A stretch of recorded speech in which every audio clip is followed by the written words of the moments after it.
Welcome back to Scruffy Tales.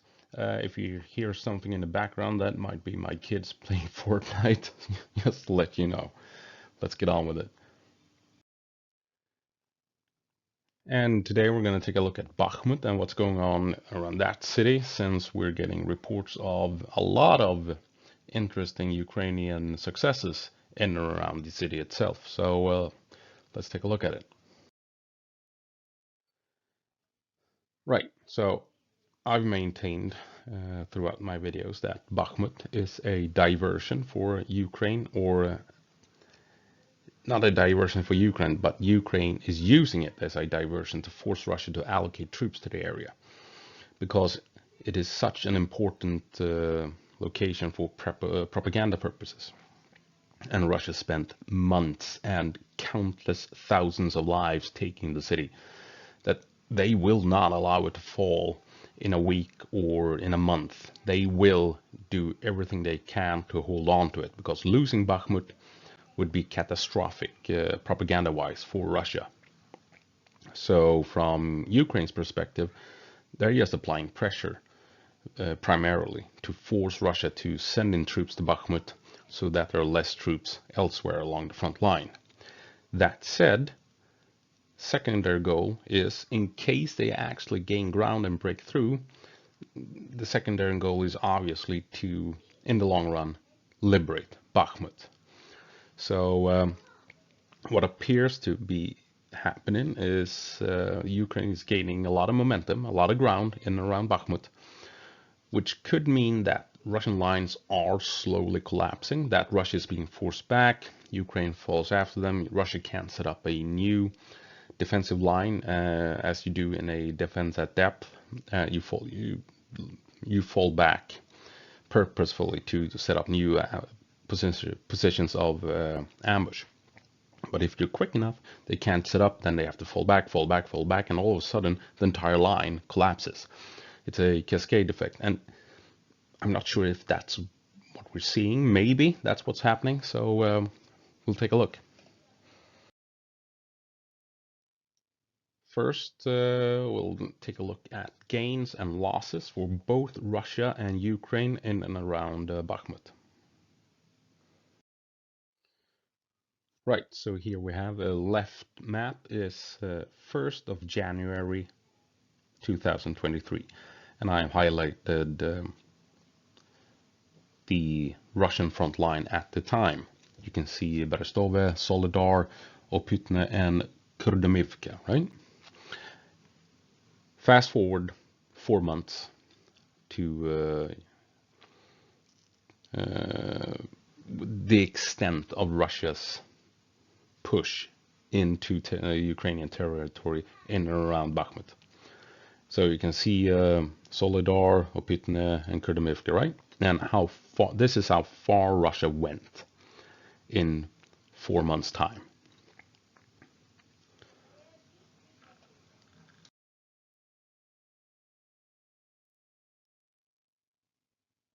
And now we can compare those gains to Ukrainian gains in 2 months' time. It literally turned around at the start of May.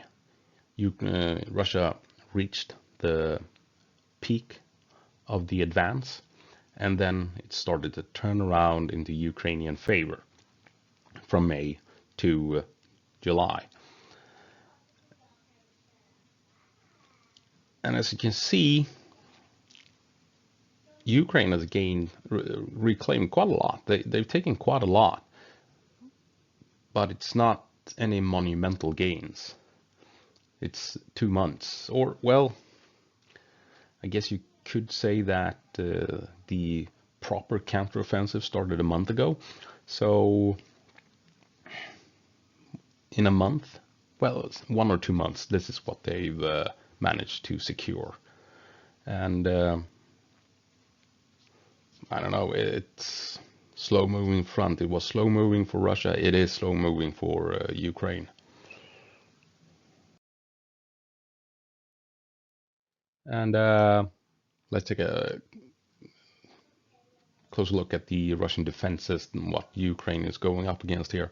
And it's essentially a network of fortresses. And important to remember is that to assault a prepared defensive position, a building, trench line, what have you,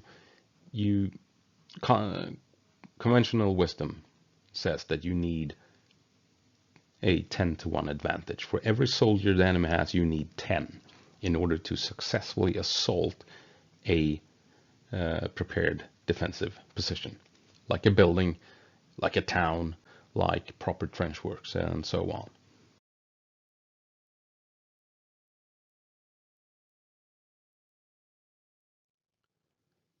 Which leads us to this map.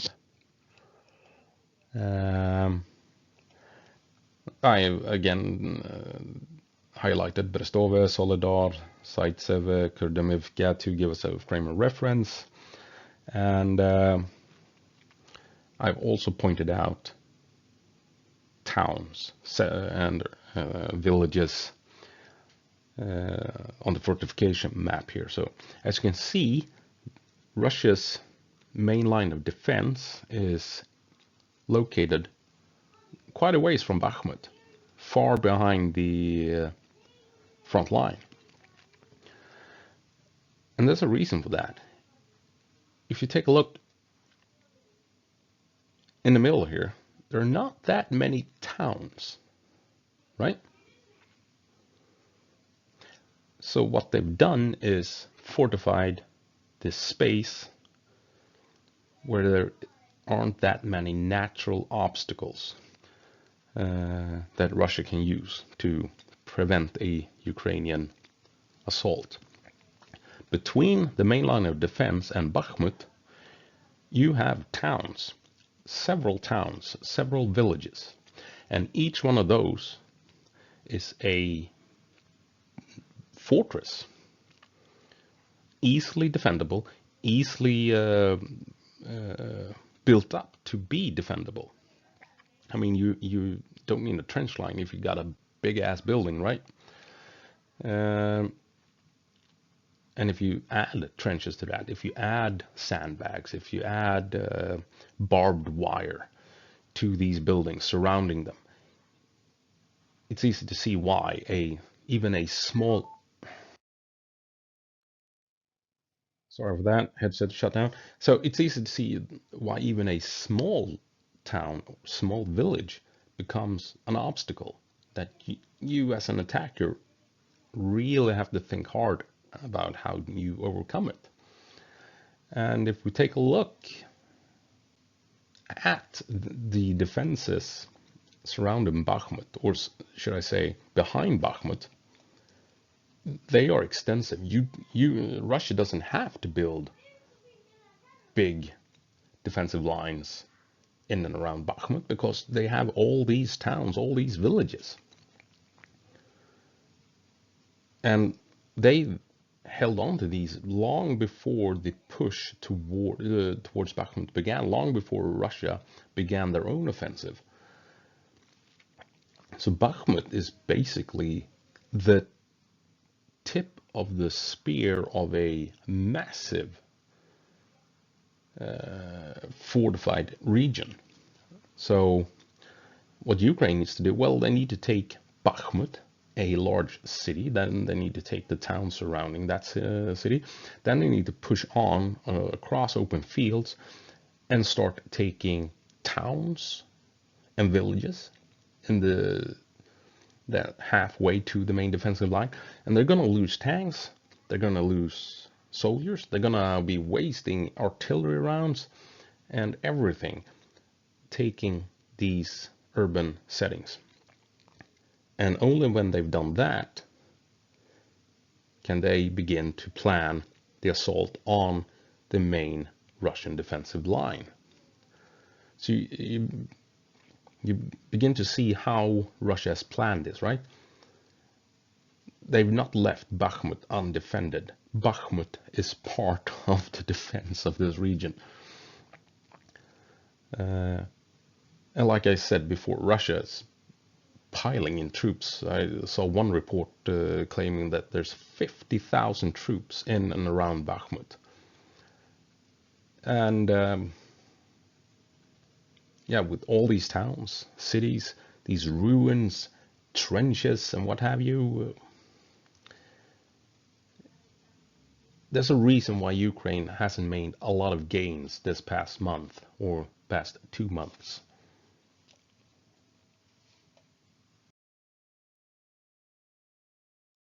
We're going to move on to what's been highlighted a lot in pro-Ukrainian media, the southern operation, where Ukraine is trying to push into Russian territory south of Bakhmut.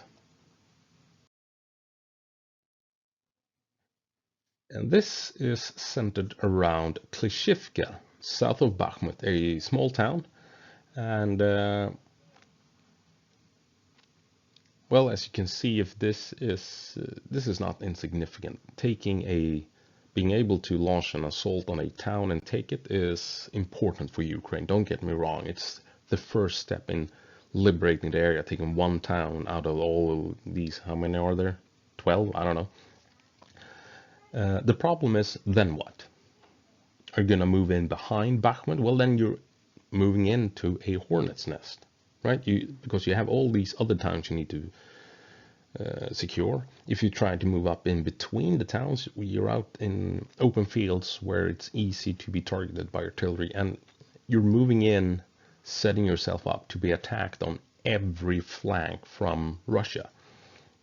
So just by gaining Klishivka doesn't mean that Ukraine automatically can move in and surround Bakhmut. As you can see, they're probably going to take Klishivka and then slowly expand from there. But again, it's going to take time. They're not going to just steamroll Russia here unless something incredible happens and Russian lines just crumble altogether.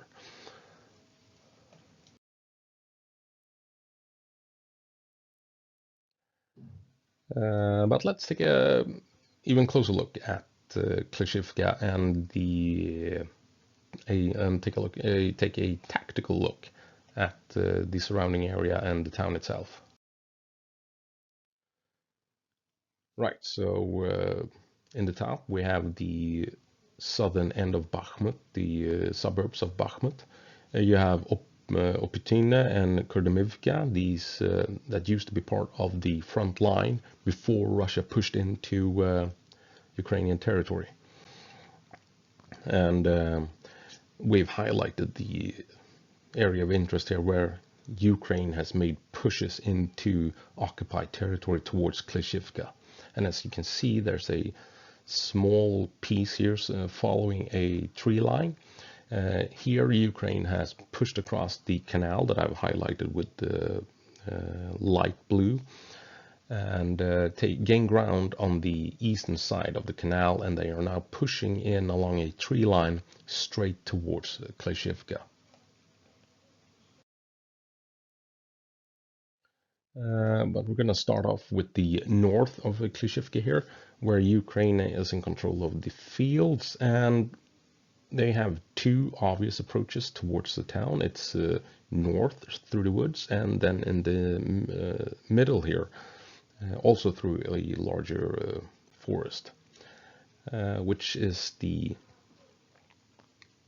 routes with best cover and best choices for infantry to move and advance and fire in. It's also where Russia can the most easily just send in mortars and artillery. Sorry. So we'll see what happens here, but it wouldn't surprise me if Ukraine tried to advance through this large forest here to reach the town.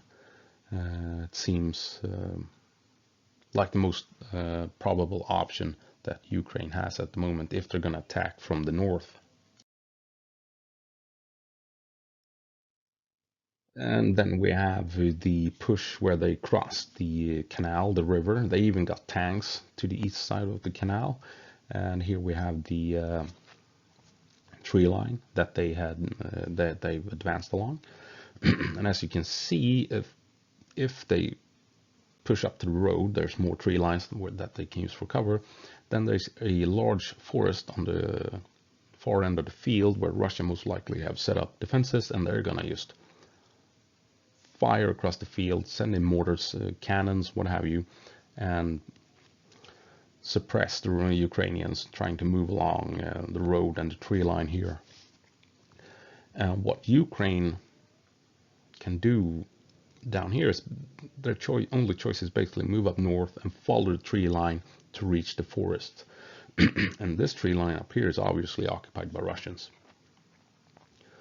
So they're going to have to fight their way through all these tree lines before they reach the woods that will give them access to the town. And Russia is prepared for this. They're waiting, and there's going to be hard fighting in this part of the battlefield. But at the moment, Ukraine has momentum. Russia is falling back, like I said before. It feels like Russia is having trouble redrawing their lines. So we'll see. I think Ukraine might have a good chance of reaching the road. The problem is if they can get across to the forest. We'll see what happens. And here we have the map zoomed out a bit with Klishivka, and you can see the 3 access points that Ukraine has to the town, unless they want to go across the fields, where we can assume they will run into mines, they will run into anti-tank fire, and so on. So you got the forest to the north, the forest in the middle, and the tree line leading to the forest to the south.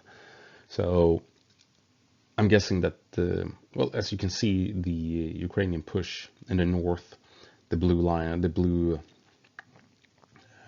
section here, seems to be heading towards the forest, and as you can, the push in the south along the tree line seems to hint that Ukraine wants to use the lanes that provide cover.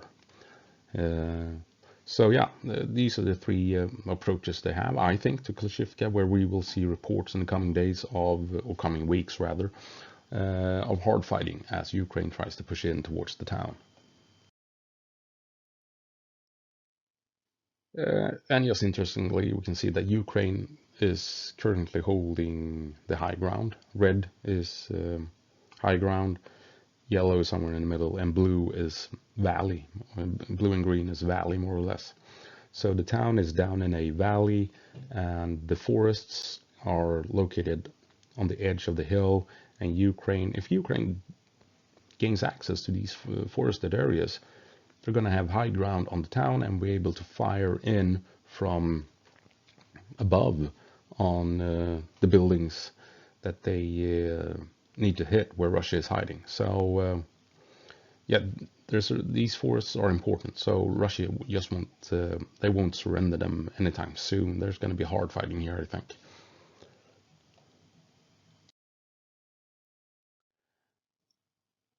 What is interesting though is that when Russia was trying to gain access to Bakhmut, they tried to, as you can see here, you have Ivanivsky up to the left here. They tried for weeks to gain access to Ivanivsky. They tried to gain access to the road. It was one of the main supply routes leading in and out of Bakhmut. Ukraine held the line, denied them access here.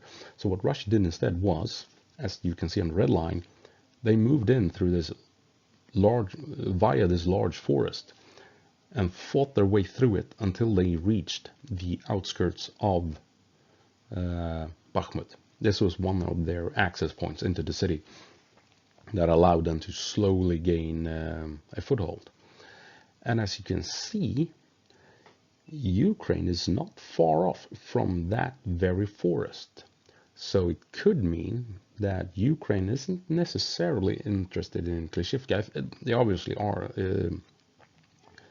As you can see, there's a road leading straight from Klishivka up to Bakhmut, and it's a Russian outpost. And if Ukraine gains it, they have a staging point to attack further into Russian territory and to stage more attacks into Bakhmut. But I think Ukraine, besides Klishivka, they're after that forest. They want to get into that forest just like Russia did, and then start making their way up to the city, because the forest provides cover, so they can avoid all these dam open fields of farmland that's all over the place in Ukraine. So yeah, I think we should keep an eye on this. I think this is a very likely hotspot in a week or two from now.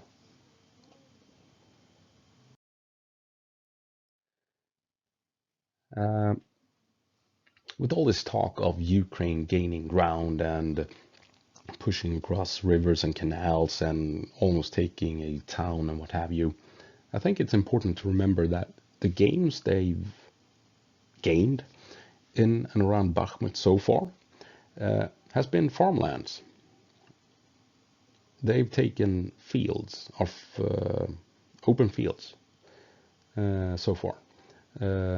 Not unimportant, taking a field and then another field and then another field means you get closer to a town or a road or whatever it is. So don't get me wrong, but the casualties, the time spent, the resources pushed into this effort in and around Bakhmut so far has been focused on securing farmland. And they haven't even begun fighting in the urban areas yet.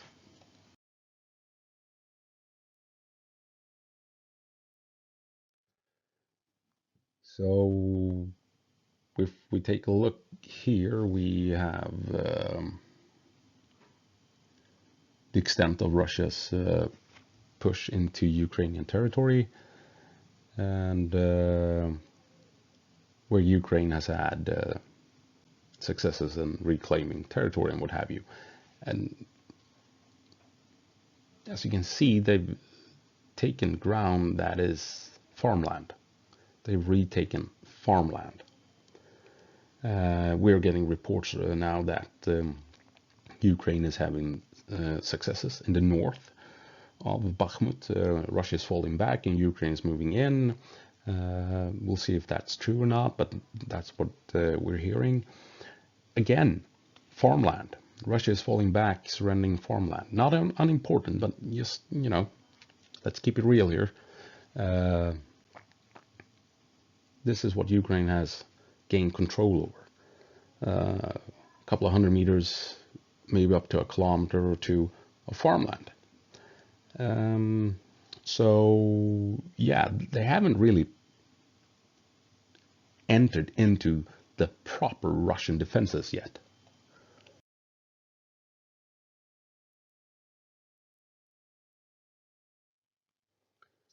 Right? So if you can, again here to highlight my point here, the green areas is where Ukraine has gained ground and where they're supposedly gaining ground. And it's not towns, not villages or cities. Minkivka, they've held Minkivka all along. Russia never took it. Same with Ivaniske, Russia never took it.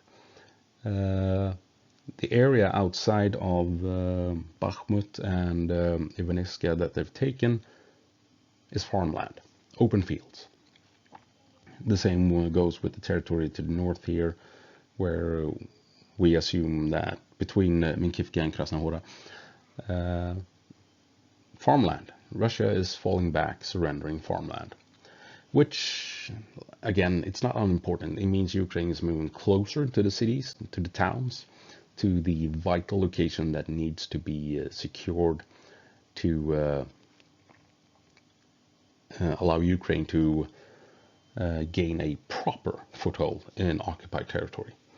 But again, they've spent all this time, all these resources, all these lives, all these soldiers on gaining of securing farmland for a month, maybe 2 months. And they haven't even begun to push into the proper Russian defenses of these towns and cities that are essentially fortresses. And beyond these heavy fortifications, you have the main Russian defensive line. We're in for a long haul, ladies and gentlemen. This fight is not over. And like I said, we are seeing reports, rumored reports, that Russia has some 50,000 troops in and around the area of Bakhmut.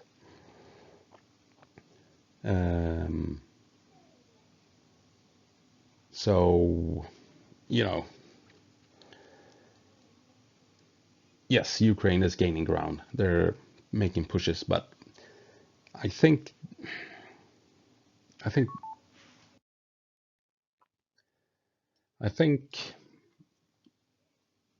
this is still a diversion, that Ukraine is primarily applying pressure here to draw in as much Russian resources, as much Russian manpower as possible, to make it easier to attack elsewhere. We've seen reports that Russia has relocated troops from Crimea down to Bakhmut to hold the line. And Crimea and up in Kupiansk is obviously where Russia has launched their own counterattack to try and outmaneuver the Ukrainian army, as it is stuck down in the south trying to push through the Russian lines down there. So as Russia started their own counterattack, all of a sudden Ukraine launched this massive push towards Bakhmut, in and around Bakhmut, which of course forced Russia to move troops into Bakhmut to hold the line, meaning they had to move troops from their own counterattack around Crimea to Bakhmut. So yeah, I don't think Ukraine has any real hopes at the moment of making significant gains here or any headway, but they are applying pressure with a purpose, and that is to draw in Russian troops to grind them down and weakening other sections of the front line.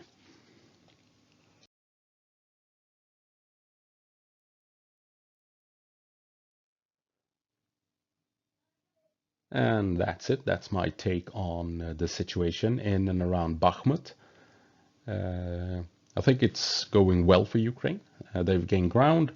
They are forcing Russia to send in more troops and more equipment that they could have used in their own counterattack around Crimea and up at Kupiansk, and that they could have used to hold the line down at Staromayorsk and Makarivka and places like that. So it's working. This diversion is working. The main goal to force Russia to allocate troops, manpower, resources, and what have you is working flawlessly. And the secondary goal of actually gaining ground and potentially threatening Bakhmut, it's slow going, but it's working.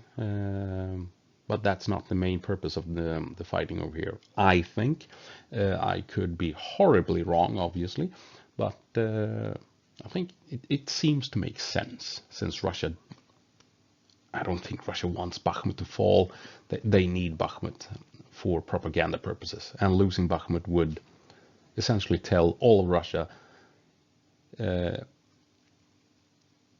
that Russia is losing. If Bakhmut falls, then there's no other way to spin it. If Bakhmut falls, Russia is losing the war. And so yeah, the diversion is working as intended, if you ask me. And long-winded end to this video, sorry for that. I'll see you in the next one. Go på marsch, Ukraine, and give them hell.